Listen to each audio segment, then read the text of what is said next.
Welcome back to the Oil and Gas Young Professionals podcast, OGYP for short. I'm your host, lesser known as an OG, more widely known as James Gordy. Today, Aaron Drucker of CB&I is going to help guide us on an LNG deep dive. You'll hear the acronym LNG many times. All that means is liquefied natural gas. Let's get into it.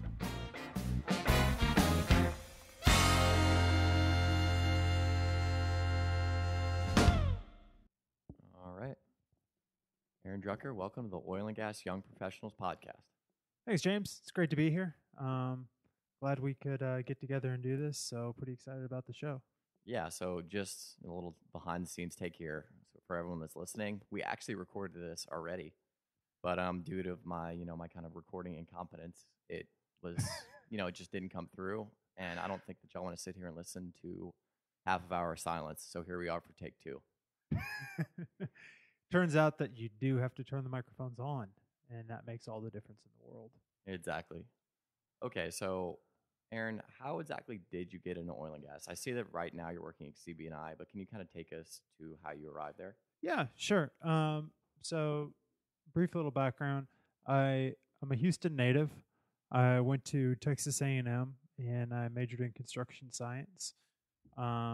Kind of always knew I wanted to build something. I started off in engineering, but realized that was way too much math and way too much designing, and I really like watching things be built. I like seeing the physical creation of something. So I knew I wanted to be in construction.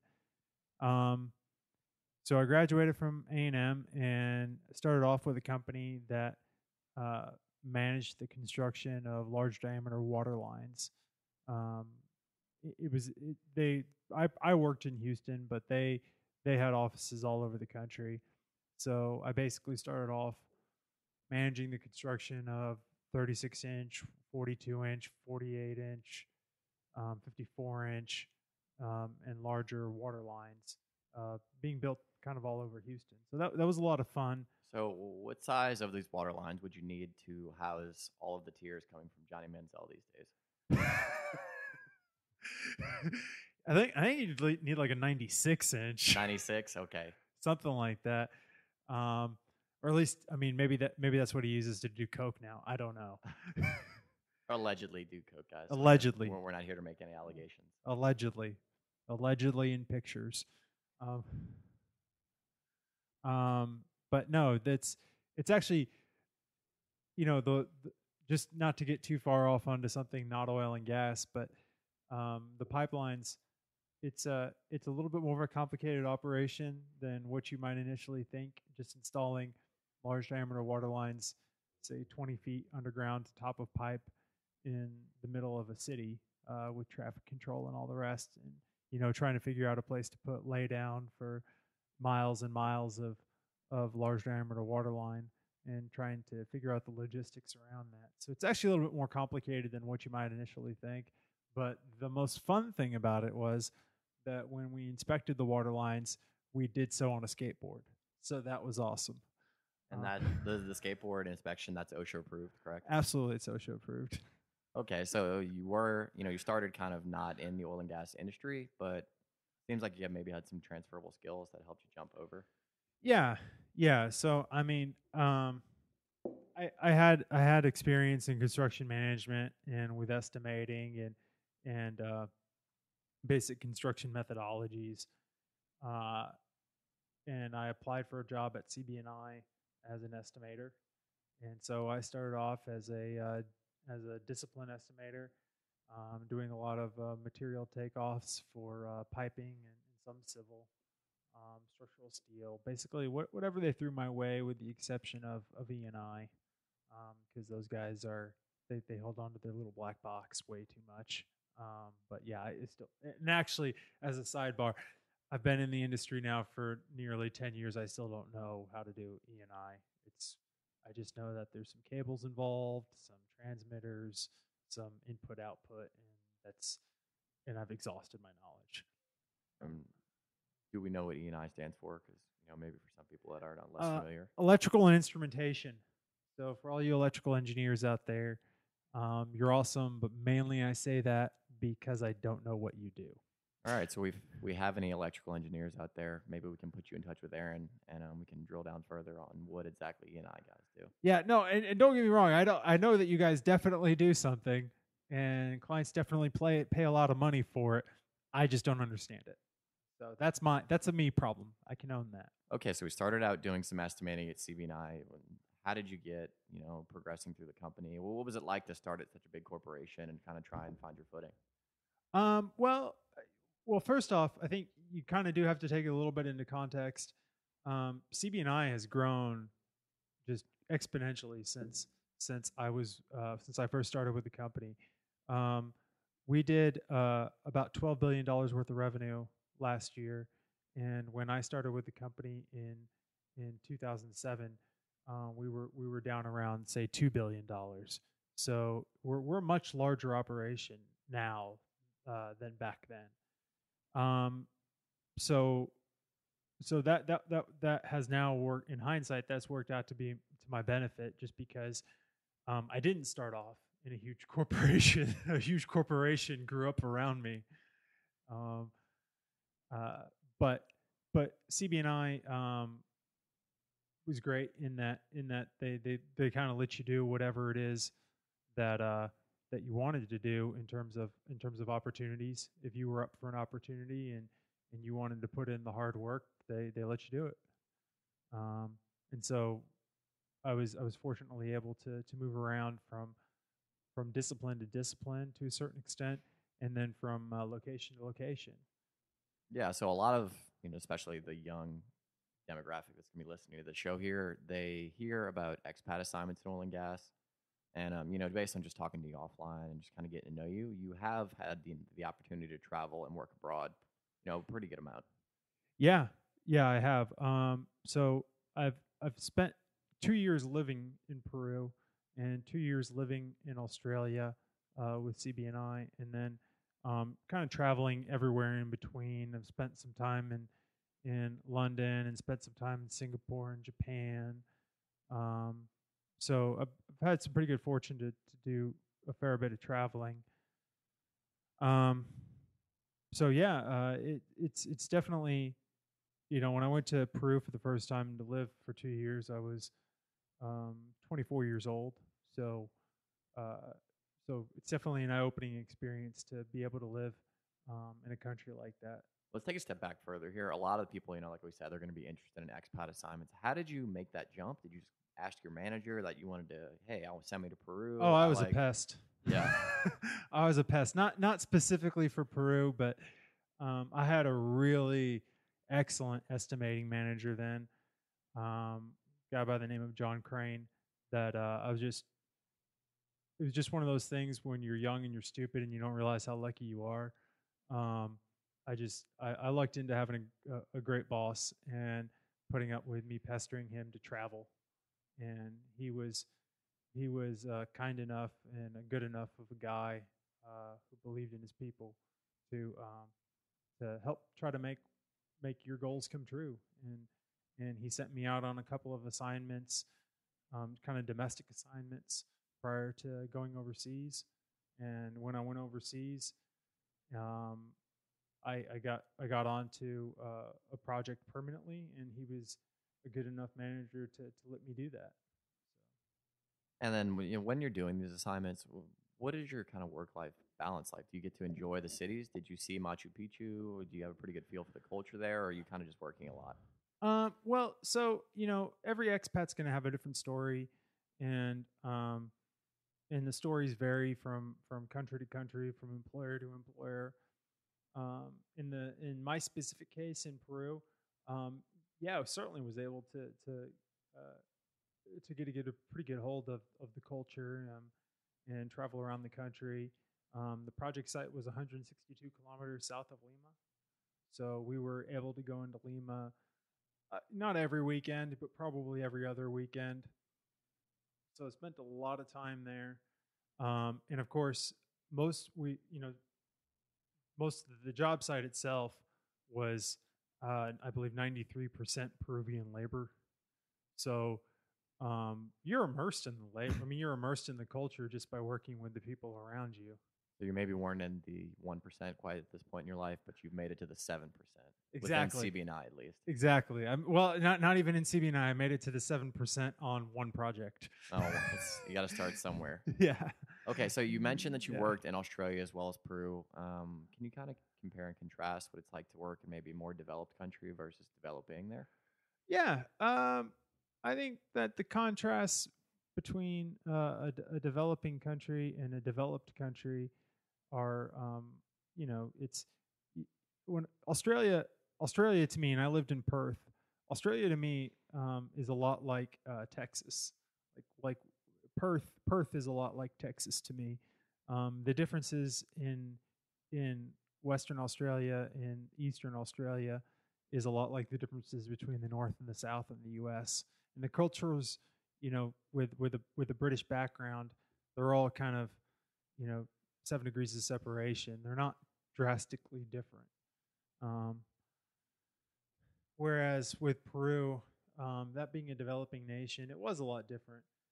You still have things don't quite work exactly as well as they work in the U.S. They're still figuring things out. Like sometimes there's blackouts with electricity.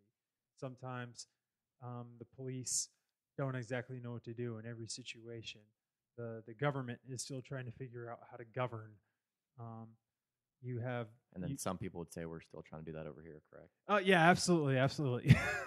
So that's kind of the string that ties, the whole world together. Speaking of strings tying things all together, you spoke about Australia and Peru and working all over the place with CB&I.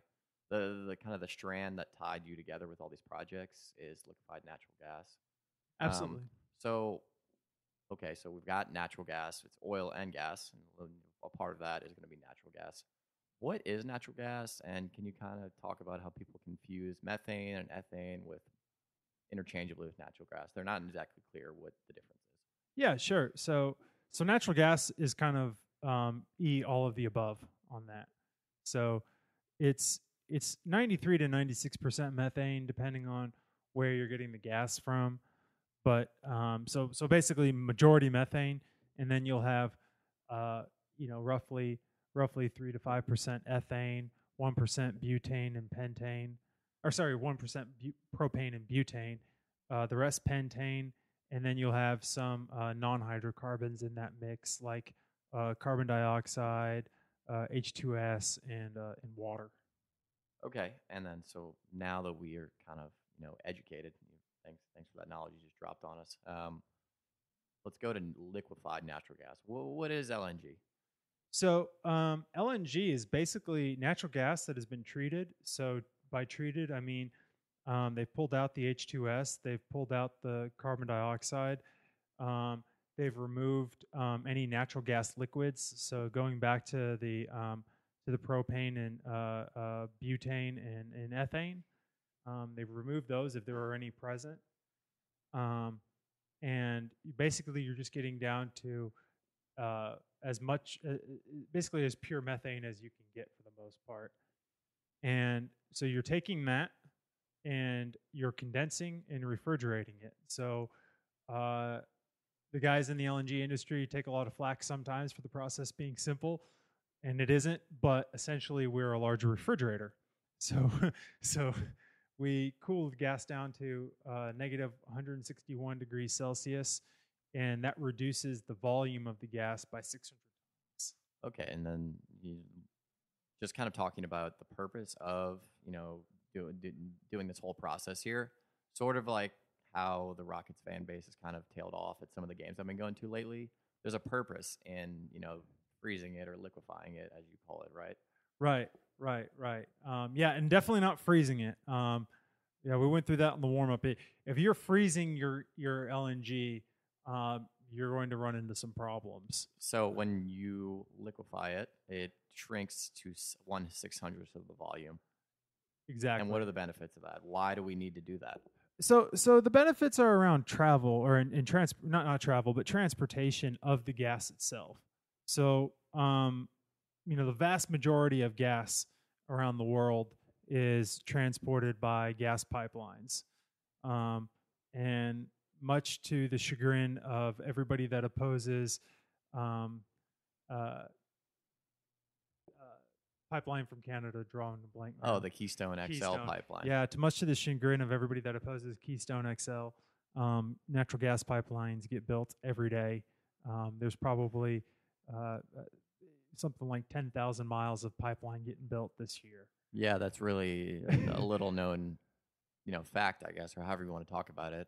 The Keystone XL just became political and very well publicized to Right. all the wrong people and reasons. Right. But we're up here, churning and burning, standing up pipelines to move product to market all the time. Right, exactly. And just to be clear, I understand that the Keystone Pipeline is moving a different kind of product. It's moving heavy crude versus natural gas, and it's two completely different things. But point is that people have pipelines around them all day. I mean, most people have gas pipelines going into their house.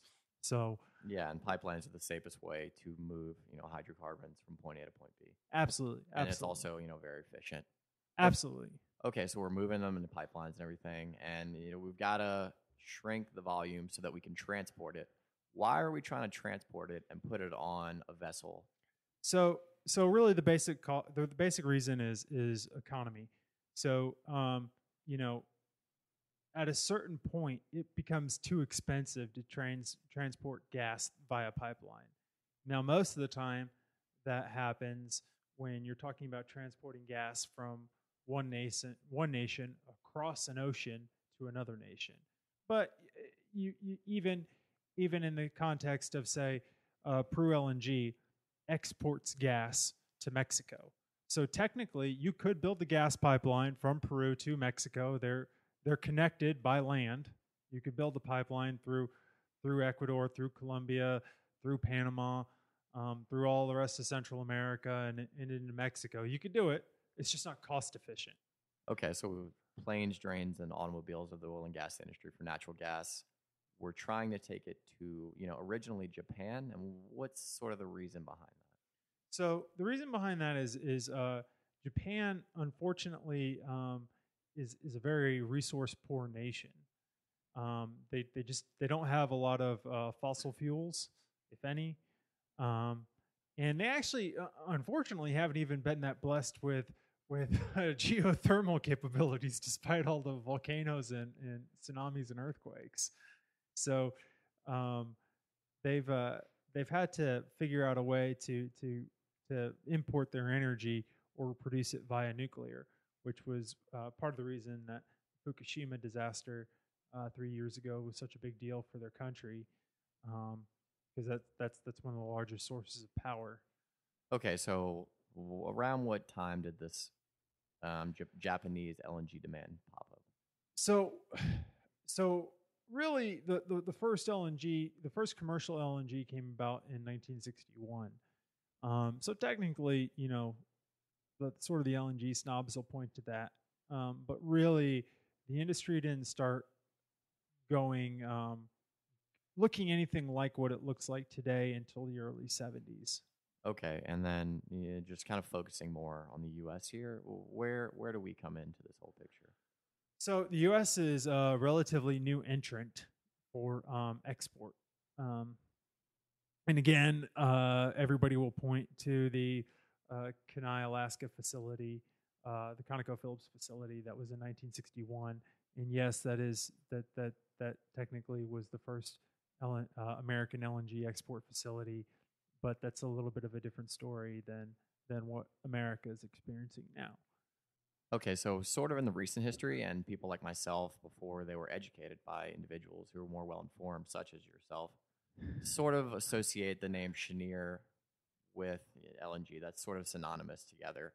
Sure. Can you kind of talk about what Cheniere was trying to do? Yeah. And then what happened, and then what they winded up actually doing? Yeah, sure. So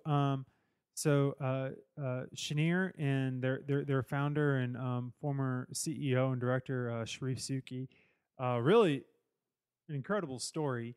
So in the early 2000s, the EIA, the Energy Institute of America, and kind of the market in general thought that the U.S. was going to enter into a natural gas supply shortage. So you had what are called LNG regas facilities already existing in the U.S. Places like Cove Point in Maryland, and the trunk line facility in Lake Charles, Louisiana. But but the market thought that we would need much more gas than what those facilities could handle. So you had sort of this rush to build LNG import facilities, and it takes a long time to develop and build an LNG import facility. The regulatory process isn't short. You're talking 2 to 3 years there. Construction isn't short. You're talking 24, maybe 36 months. Probably closer to 36 months because of the length of time on the LNG storage tanks. So it takes a long time to develop these facilities. And not only the facilities, we talked about the Keystone XL and getting the product, to these LNG specific process units and plants. You just kind of had to build the whole LNG infrastructure and world to get all of these products to the market, right? And this all takes time. Right. Exactly. So that's a little bit more. That aspect plays a little bit more into when you're trying to build a liquefaction facility, than a regas. But yeah, you still have all kinds of ancillary and peripheral infrastructure to build when you want to build an LNG import terminal. So, so it takes a long time to develop one of these projects. So, in the case of Cheniere, about the time that Cheniere's import facility came online is about the time that the shale revolution and fracking revolution in America took off. And all of a sudden, America found itself with way more natural gas and way more oil than we could ever use. Sure, and as a lot of people in the upstream portion of the oil and gas industry, and maybe people that work at Chesapeake and a couple other E&P companies can attest to, now we have natural gas everywhere, and it didn't change overnight. But in terms of large cycle projects and developing oil and gas infrastructure, it might as well happen overnight, right? Absolutely. I mean, because in terms of typical project development horizons, it absolutely did happen overnight. Okay, so now that everything, we kind of just took the whole gas market in the U.S. and we flipped it upside down as a result of shale and shale gas and the fracking revolution here, the shale boom. Now Cheniere, they have to go back to their investors that they've already gotten all this money from, and not just them, a bunch of other companies, and say, hey, I know you basically done, and we've got these import infrastructure here now, but now we've got to flip everything around. Absolutely. And I guess that's one aspect of my career that I haven't had the experience of being in just yet. But on that LNG marketing side, from an owner's perspective, I can't imagine how difficult of a conversation that is to have with all of your investors and all of your backers saying, yeah, so the thing that we thought was going to happen for the next 20 years turns out the exact opposite is going to happen for the next 20 years. Hey, I mean, nobody's perfect. I'm sure I've made several mistakes just since we've been recording here. And as we discussed, I made a mistake on the first time we tried to record this. So eventually, he has this conversation and he gets his backing. Yeah. And, now today we're kind of seeing that these projects, they're coming online, the export terminals. Right. So, Cheniere, it's an incredible story. If for anybody out there who wants more details, just Google Sharif Souki. It's CHARIF SOUKI. And just Google the history of Cheniere. It's absolutely an amazing story. But yeah, they basically had to change their entire mode of operating, their entire business model, in a very short time frame. And they're the first in America in this modern era to export LNG. Yeah, and so now they're exporting LNG, but also around that time, I guess all the roller coaster kind of took its toll on the shareholders' patience, and also Mr. Souki, and he's since been replaced. Correct? That's correct. And I mean, I don't know exactly what happened, other than Mr. Icahn apparently had a difference with Mr. Suki, and I don't know what that was, but yeah, Sri Suki is now founder and managing partner of a company called Tellurian. Okay, so now that we've kind of told the Cheniere story up until today, can you kind of just talk about some trends that you see since you work in it every day? Where do you see LNG going, maybe in the future, short and long term? So,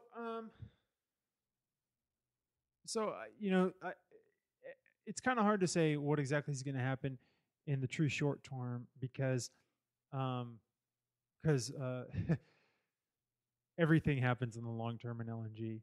But what I can see on the horizon is the increase in small scale LNG. So facilities that, a typical baseload liquefaction facility is at a minimum, say, 4 megatons per annum, or million tons per annum. Sorry. So a small scale facility would be maybe 0.25 million tons per annum, 0.2 million tons per annum, maybe even less. So you see the increase of those facilities to service the needs of smaller countries in the Caribbean, maybe elsewhere in South America, other island nations. Do you think maybe in the Caribbean, maybe that'd be some sort of project you'd be interested in visiting, spending some time out there? I would be all over it.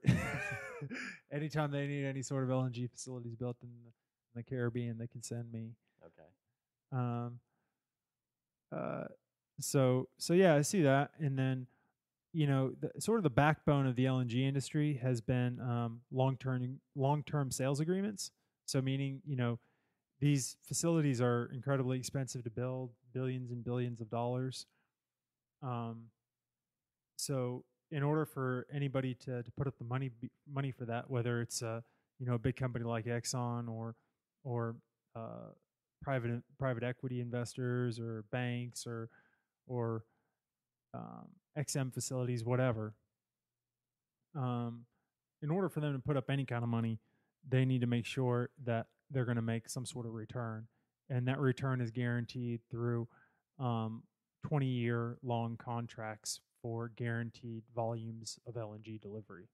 Talking about the contracts, can you kind of just at a very high level walk people through how those contracts are structured and how these companies make their money? Yeah, sure. So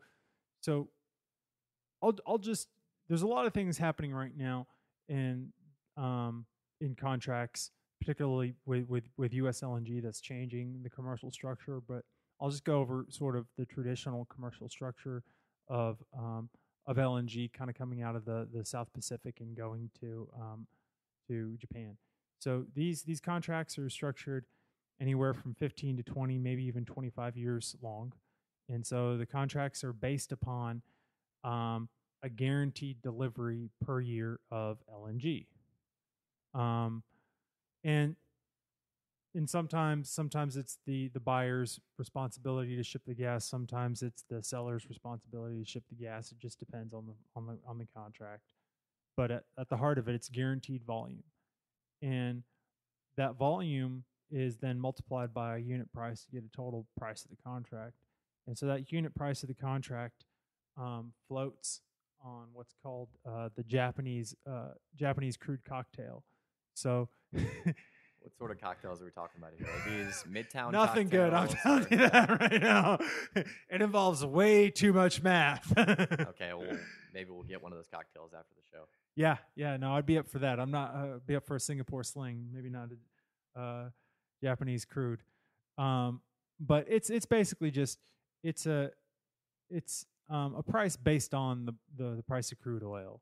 So the price of LNG in these contracts essentially floats between a ceiling and a floor based on the price of oil. So everybody's guaranteed their volumes, and everybody's kind of guaranteed a minimum price, minimum return. And that, like I say, is for a long time frame, right? 15, 20, maybe even 25 years.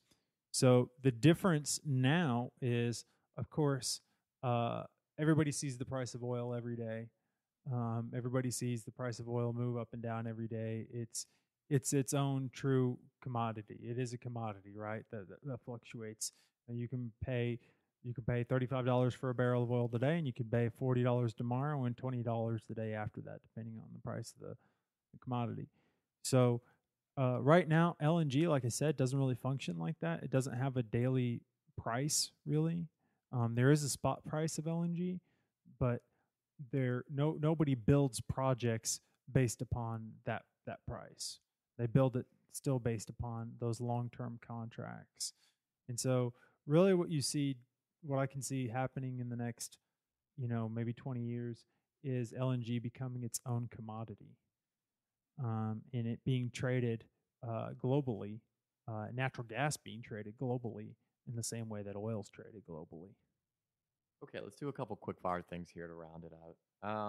So you'll hear Mark LaCour, the man who introduced us, once said famously on his show, Oil and Gas This Week, that he hosts with James Hahn. He talked about a fling, and he talked about, that's something that you don't want to do to your wife or your girlfriend. Can you explain to us what a fling is?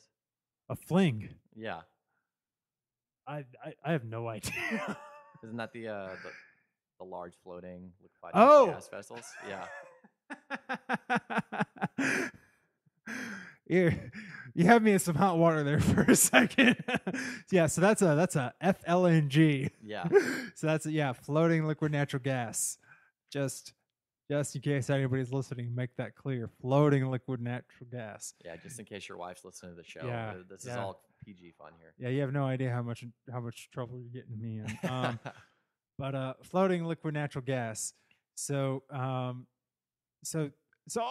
break it down into an FSRU. And no, I'm not saying F you to James. That's a floating storage and regasification unit. So the FLNG is basically just the liquefaction portion of that. So it's an onshore liquefaction facility that is now floating. So they just build a big ship, huge ship, one of the largest ship hulls in the world, and they put a liquid natural gas terminal on the top of it. Okay, got it. So it's sort of like a one-stop shop. Well, it's not a one-stop shop. It's a one-stop liquefaction shop. Okay, got it. It's a one-stop liquefaction shop, and so really, there's only two in fabrication in the world right now. The first one to come online will probably be Prelude, which is a project by Shell, kind of north of Australia. So there's no commercially functioning floating LNG yet. There's a lot of FSRUs, floating storage and regasification units, all over.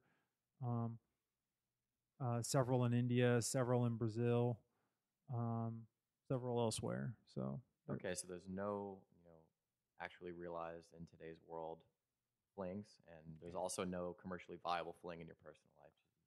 Just take note. Thank you for bringing that clarity to my wife, James. I appreciate that. Exactly. Okay, and then so maybe, and this might be a very broad question. Well, if people are looking to, hey, maybe this is interesting. I want to work in this world. This is a subsegment I didn't know much about before. What do you think maybe are some good, resources to learn more, and maybe some ways to get in, or maybe some good companies that people should look to work for? Okay, well, I'll take that one piece at a time. So in terms of like just wanting to know more, there's a couple of good resources out there. There's a really great book called LNG in non-technical language. You probably get it on Amazon for maybe $40. Expense it through your company. It's a great book. It teaches you basically the ins and outs of everything with LNG. Aside from that, if you just want to get, you just want to kind of start, putting a toe in the water and getting a feel for the industry, LNG World News is great. It's a daily sort of top 10 stories in LNG. So that's a great journal to subscribe to. Aside from that, if you wanted to really dive deep into American LNG, since everything is through public regulation, you can go onto the FERC website. That's Federal Energy and Regulatory Commission's website, and you can read all of the project descriptions. they're all publicly available. Gotcha. Okay. All right. So, and if people, maybe they want to reach out to you and they think you're a great guy and they want to talk to you more or kind of, connect with you and maybe get some Japanese crude cocktails or maybe some espresso, Sure. how would you have them reach out to you? You can reach me at my email. That's ANDRUCKER06 ANDrucker06 at yahoo.com. Okay, and then we'll be sure to put that in the accompanying show notes for the show. Great. All right, Aaron, thanks for coming on. I really appreciate it, and I think we've learned a lot here today. James, it's been a blast. Very much appreciate you having me on and taking the time. All right, appreciate it, guys. Talk to you next time. All right, so initial feedback on the show has been overwhelmingly positive. We've had, actual several hundred people of listening, so I've really been overwhelmed by the response and everyone that's interested in the show. I know Moji's had a lot of people hitting him up from the last episode.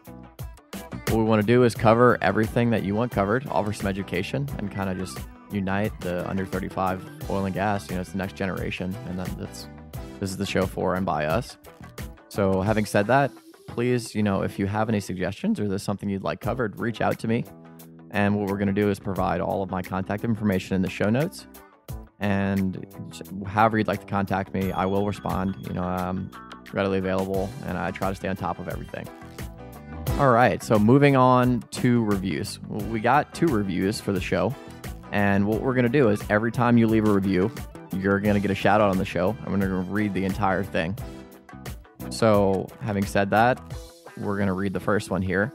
The title is Millennials Wanted by John Polivka. And this is going to be him talking from here on out. This is me reading it. James Gordy does an excellent job of hitting the highlights the millennials in the oil and gas industry are seeking opinions on. The wide array of topical information resonates for anyone starting their career or looking to make a transition in the industry. Keep checking for pertinent information that will help you build foundational knowledge on the oil and gas industry as well as networking inside of it. All right, I appreciate that one, John. And then we have the friend of the show, the oil and gas sales expert, Mark LaCour, with the second review here, and the title is Long Overdue. The oil and gas industry has long needed a voice from the younger generations. And James Gordy, I guess talking about me, is that voice. I love learning how the millennials see their careers, lives, and future differently than my Gen X or the boomers. Great work, easy to listen, and on my must-listen to list. Okay, and then so that's the 2 reviews we got. So if you'd like to leave a review and get the entire thing and a shout out, if you want to put a shout out in there, I'll read it on the show for everyone that's listening, the whole audience. And then to quote DJ Khaled, reviews are the major key to helping the show out. So if there's anything you can do to help me, leave a review. The reviews help the shows move up the iTunes rankings, and that helps other people find the show.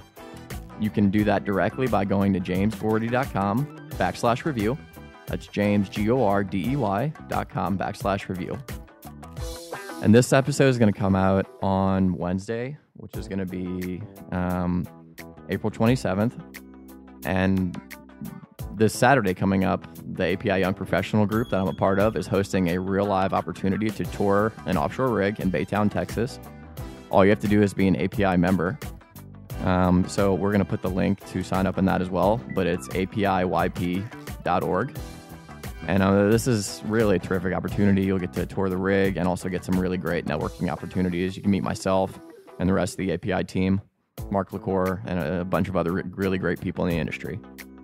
Okay, and the last thing, we talked about connecting with the show. You can email me, hit me up on LinkedIn, Twitter. It's James_Gordy. And also we made a Facebook page for the podcast. And we're also on YouTube now. And I put that on the notes. And that's also, you can go to jamesgordy.com/OGYP2. That's actually 02, OGYP02. All right. Appreciate the time, everyone. And we'll talk to you next week.